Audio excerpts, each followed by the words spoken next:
नमस्कार। सत्यम शिवम और सुंदरम के इस दर्शन को योग सबसे बेहतरीन तरीके से दर्शाता है। योग शब्द सबसे पहले तैत्तिरीय उपनिषद में पाया जाता है, वेदों में इसका जिक्र है और पंचरत्न नाम के वैदिक टेक्स्ट में ये कहा गया है कि योग तब से है जब से सिविलाइजेशन। हालांकि योग न ही कोई फेथ है न ही कोई धर्म है। Yoga is a very well defined subject which has a very well defined grammar, a philosophy and a goal. ये भारतीय सभ्यता और दर्शन को बहुत ही संपूर्ण रूप से दर्शाता है। It is a divine subject. ये एक दैविक विषय है।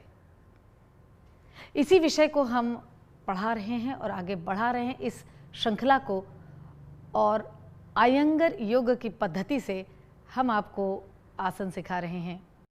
तो चलिए आज हम आपको सिखाते हैं वीरभद्रासन 3।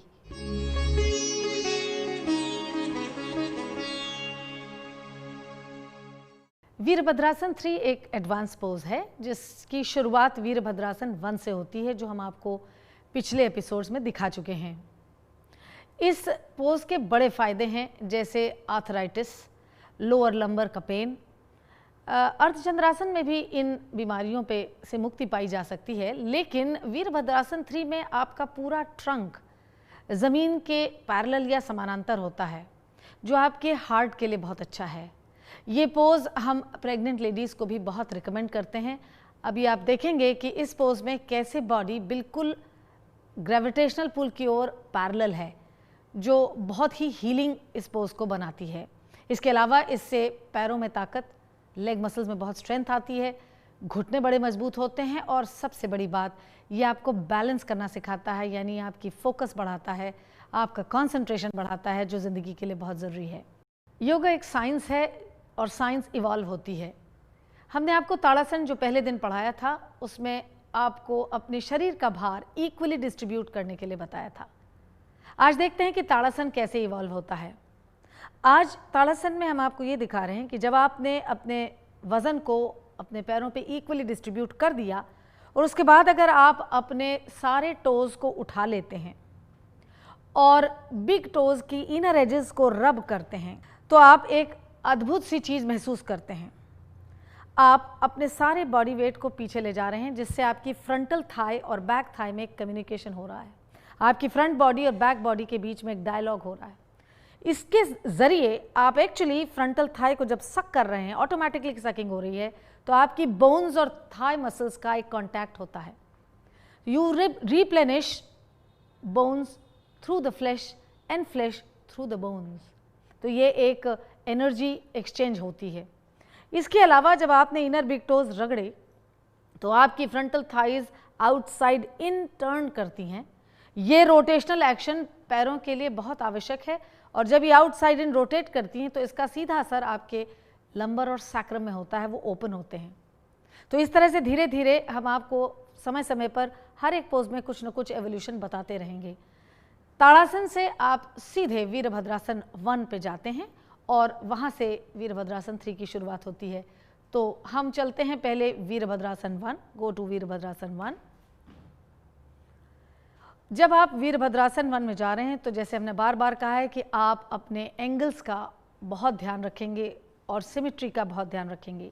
वीरभद्रासन 1 से आप अपने ट्रंक को, एब्डोमेन को अपनी थाई पे स्लाइड करते हैं, इनहेल करते हैं और पीछे के पैर को यानी लेफ्ट लेग को उठाते हैं। लेफ्ट लेग स्ट्रेट होगा, थोड़ा हाथ नीचे जाएंगे, ट्रंक स्ट्रेट है, आप देखिए ट्रंक पैरेलल है, राइट लेग स्ट्रेट है, हाथ खींचे हुए हैं, दोनों बटक्स इक्वल हैं। Keep sucking your left frontal thigh backward to lift your thigh and then you exhale, go back to Virabhadrasana 1। आप वीरभद्रासन पे फिर की सम स्थिति पे आते हैं। पीछे का पैर हमेशा टाइट रखिए, साइड ट्रंक खिंचा रखिए, स्पाइन उठाइए, बॉडी वेट पीछे की ओर ले जाइए, नी एक्सटेंड करें, स्ट्रेट करें ताकि आपका भार आपके घुटने पे ना पड़े। आपका राइट लेग 90 डिग्री पे है वीरभद्रासन 1 में और यहाँ से आप स्ट्रॉन्ग इनहेलेशन से हाथ ऊपर उठाते हैं और वापस ताड़ासन की ओर जाते हैं। इस तरीके से वीरभद्रासन 3 जो कि एक बैलेंसिंग पोज है, आप बड़े अच्छे ढंग से कर सकते हैं। याद रहे कि हमने आपसे वायदा किया है कि हम आपको अयंगर पद्धति से इन सभी आसनों की इम्प्रोवाइजेशन सिखाएंगे। जो व्यक्ति या कोई ऐसा पेशेंट जो ये पोज ना कर सके या शरीर में कोई उनके स्टिफनेस हो, वो कैसे कर सकते हैं।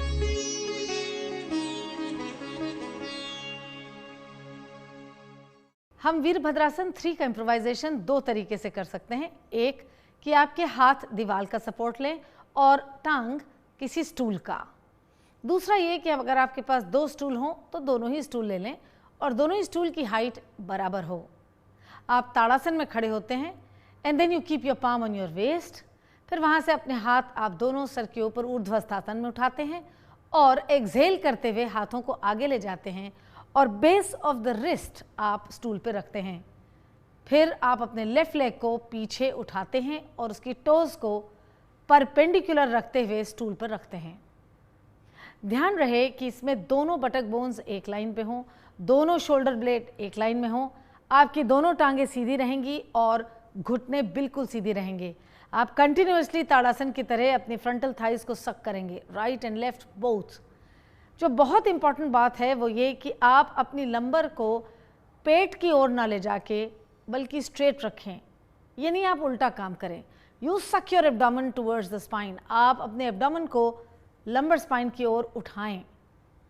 इस तरीके से आप वीरभद्रासन 3 में बिना किसी दर्द के, बिना डेविएशन के कुछ सेकंड के लिए रह सकते हैं। फिर आप अपनी टांग को वापस ज़मीन पे लाएंगे, हाथ को ऊपर उठाएंगे ऊर्ध्वस्थासन में और हाथ आपके हिप जॉइंट के पास आते हुए ताड़ासन में वापस आप आ जाएंगे।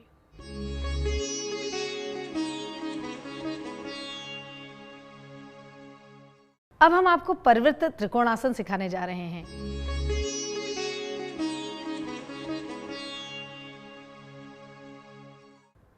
इस आसन के बहुत सारे लाभ हैं। ये स्पाइन के रोटेशनल एक्शन का एक बहुत ही अच्छा उदाहरण है। तो आपकी स्पाइन में जो मसाज होती है, जो ऑर्गेनिक बॉडी में मसाज होती है, वो किसी और स्पोर्ट्स या एक्सरसाइज से नहीं होती।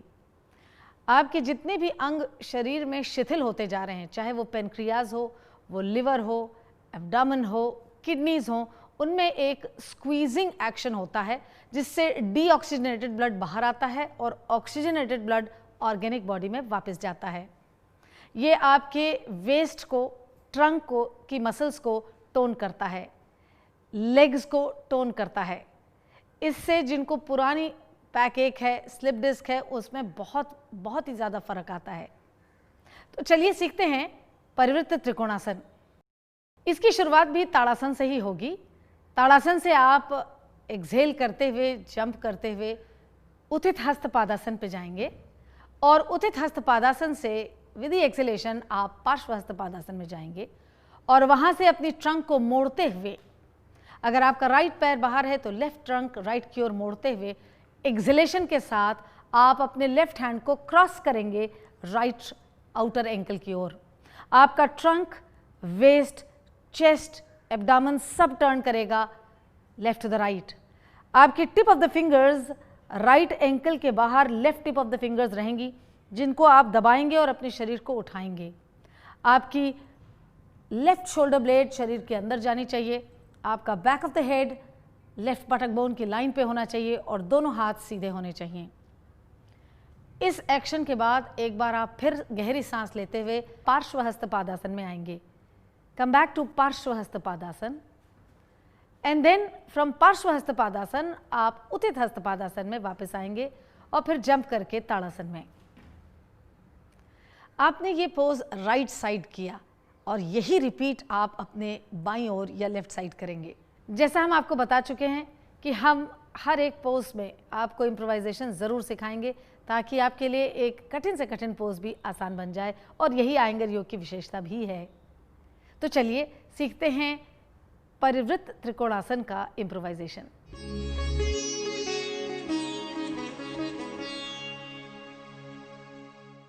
अब हम आपको परिवृत्त त्रिकोणासन का इम्प्रोवाइजेशन सिखाने जा रहे हैं। इसमें हम एक वुडन ब्रिक का इस्तेमाल कर रहे हैं। इस ब्रिक की हाइट या इस तरह की किसी प्रॉप की हाइट इस बात पे निर्भर करती है कि आपकी बॉडी कितनी स्टिफ है या आपको किस हाइट की ज़रूरत है। हम आपसे यही सजेस्ट करेंगे कि जो भी आप प्रॉप लें वो फ्लेक्सिबल नहीं होना चाहिए ताकि आपकी हाइट मेंटेन रहे। क्योंकि हम इसमें एक ब्रिक का इस्तेमाल कर रहे हैं तो हम आपको ताड़ासन से जंप करने के लिए नहीं कहेंगे। Keep your palm on your waist and then spread your legs 3.5 to 4 feet apart. यहाँ से आप फिर उत्थित हस्तपादासन से पार्श्व हस्तपादासन की ओर जाते हैं और फिर सांस छोड़ते हुए आप अपने लेफ्ट हैंड को राइट इनर एंकल पे लाते हैं। इस इम्प्रोवाइजेशन की एक खास बात है, जब हमने आपको परिवृत्त त्रिकोणासन सिखाया तो आपका बायां हाथ दाएं हाथ को क्रॉस कर रहा था, मगर यहाँ हम क्रॉस नहीं कर रहे हैं। उसकी वजह यह है कि अगर आपकी बॉडी बहुत स्टिफ है तो क्रॉस करने में बहुत तकलीफ होती है। ये इम्प्रोवाइजेशन आपको स्पाइनल रोटेशन देगा, एब्डोमिनल रोटेशन देगा, ट्रंक का रोटेशन देगा बिना किसी क्रैम्प्ड फीलिंग के। ये फुल पोज नहीं है लेकिन ये उसकी एक पहली स्थिति है। ऐसा करने के बाद आप फिर से सांस लेंगे और इनहेल करते हुए आप वापस पार्श्व हस्तपादासन, फिर उत्थित हस्तपादासन और फिर palm on your waist and come back to Tadasana. इसी के साथ हम आपको अब एक दूसरा इम्प्रोवाइजेशन सिखाने जा रहे हैं जो परिवृत्त त्रिकोणासन का ही है, लेकिन इसमें आप क्लासिक पोज की तरह आर्म क्रॉस करेंगे। जब आप आर्म क्रॉस करेंगे हम फिर आपको ये सजेस्ट करते हैं कि आपकी फ्लेक्सिबिलिटी पर निर्भर करता है कि आप इस ब्रिक की जगह किसी और हाइट को इस्तेमाल करें। आप उस और हाइट में स्टूल ले सकते हैं, चेयर ले सकते हैं या कोई छोटा और ऐसा उपकरण जो स्टेबल हो। नॉन स्टेबल चीज़ का उपयोग मत कीजिएगा, उसमें बैलेंस गड़बड़ा जाता है। एक बार हम आपको फिर से दिखा रहे हैं अब क्लासिकल पोज का इम्प्रोवाइजेशन। आपके पाम आपके वेस्ट पे होंगे, keep your palm on your waist. आप जंप नहीं कर रहे हैं क्योंकि आप प्रॉप का इस्तेमाल कर रहे हैं and you will spread your leg 3.5 to 4 feet apart. Utthita Hastapadasana, इसके बाद Parshva Hastapadasana on the right side and then with a heavy duty exhalation you cross your arm next to your right ankle। इस ब्रिक पे अपने हाथों की उंगलियों को दबा के pressurising the tip of the fingers you stabilise, आप स्टेबिलिटी लेते हैं and then you start rotating lower abdomen left to the right, bottom breast left to the right, shoulder left to the right, the full trunk is turning and आपके सिर के पीछे का हिस्सा और लेफ्ट बटक बोन एक line पे होनी चाहिए। इन एंगल्स का आप बहुत ध्यान रखेंगे क्योंकि आपका पॉस्चर ही है जो आपको बहुत सारे रोक देता है। आपका हाथ खींचा रहेगा and back leg will be absolutely tight and thighs sucked in. फिर आप एक बार सांस लेंगे, you will inhale and you will turn back to Parshva Hastapadasana, then Utthita Hastapadasana and then palm on your waist, come back to Tadasan।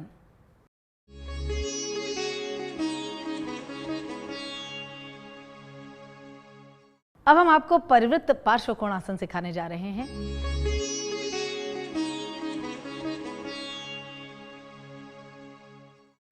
इस pose में भी हालांकि स्पाइनल रोटेशन है लेकिन ये परिवृत्त त्रिकोणासन से कहीं ज़्यादा स्ट्रॉन्ग है। इसमें एब्डोमिनल ऑर्गन्स को सबसे ज़्यादा एक्सरसाइज मिलती है। इसके अलावा इससे जितनी भी लोअर लंबर से की पेन से रिलेटेड समस्याएं हैं वो जाती रहती हैं। ये लेग्स को बहुत स्ट्रॉन्ग करता है और जैसे मैंने आपसे कहा कि एब्डोमिनल ऑर्गन की एक्सरसाइज बहुत ही स्ट्रॉन्ग तरीके से होती है, तो ये डाइजेशन के लिए भी बहुत अच्छा है। इससे जिनको इंडाइजेशन की प्रॉब्लम है या खाना पचता ही नहीं है, वो उनके लिए ये बहुत अच्छा है। आपके डाइजेशन जितने भी सिस्टम है वो रेगुलेट हो जाता है। तो चलिए पहले हम सीखते हैं परिवृत्त पार्श्वकोणासन। इसकी शुरुआत भी ताड़ासन से ही होती है। आप ताड़ासन में खड़े होते हैं और उसके बाद आपके हाथ सीने के सामने आते हैं। Bring your palms in front of your chest. Exhale, jump and 4 feet apart. Utthita Hasta Padasana की इस अवस्था से आप पार्श्व हस्त पादासन में जाएंगे and then you will bend your leg like Virabhadrasana 2। Exhale and cross your arm. जब आपका बायां हाथ दाएं पैर को क्रॉस करेगा तो ध्यान रखिए टिप ऑफ द फिंगर्स आपके एंकल के बगल में होंगे, यानी आपकी left tip of the fingers right ankle के बगल में हैं। Back of the head right बटक bone के लाइन में होगा। आप टर्न करेंगे अपने पूरे ट्रंक को, पेल्विस को, बॉटम ब्रेस्ट को और फिर शोल्डर्स को।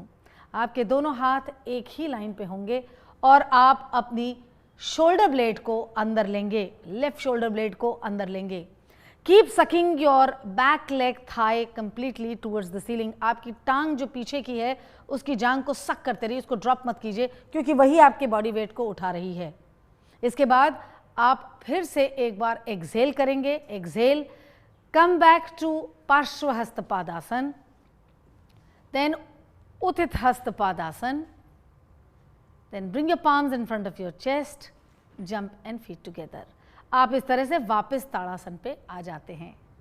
हमने आपको हमेशा कहा है और हम अपने वादे के पक्के हैं कि हम आपको हर एक आसन का आयंगर विधि से इम्प्रोवाइजेशन भी बताएंगे। तो चलिए परिवृत्त पार्श्वकोणासन का इम्प्रोवाइजेशन सीखते हैं।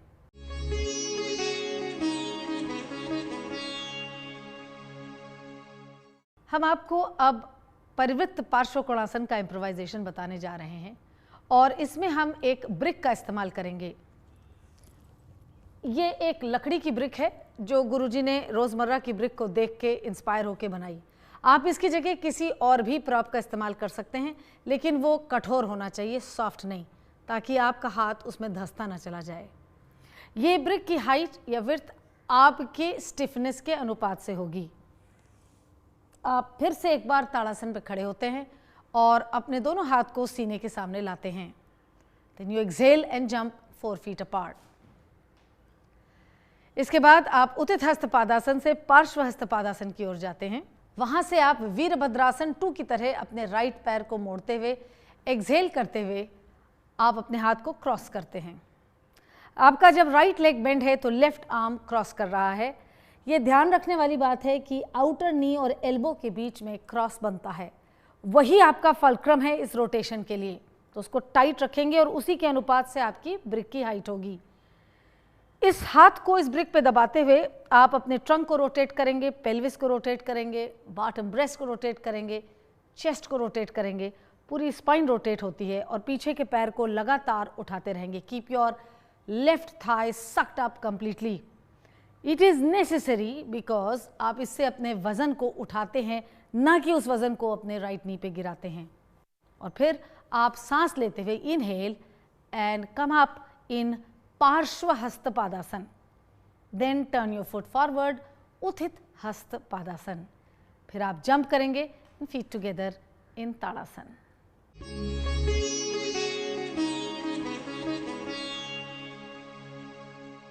हम आशा करते हैं कि आपको हमारा ये योग का कार्यक्रम अच्छा लग रहा होगा और आप आयंगर विधा से बहुत कुछ सीख पा रहे होंगे और अभ्यास कर सक रहे होंगे।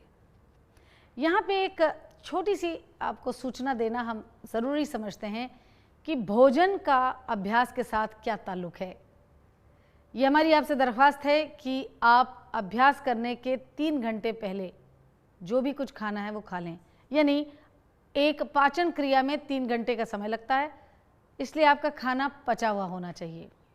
मान लीजिए अगर आप अभ्यास शाम को करते हैं और आप लंच नहीं कर पाए उस दिन, तो बजाय इसके कि आप देर से लंच करें, आप कुछ छोटा सा मील ले लीजिए ताकि आपका पेट बिल्कुल खाली ना रहे, लेकिन भोजन अपाच्य अवस्था में ना रहे।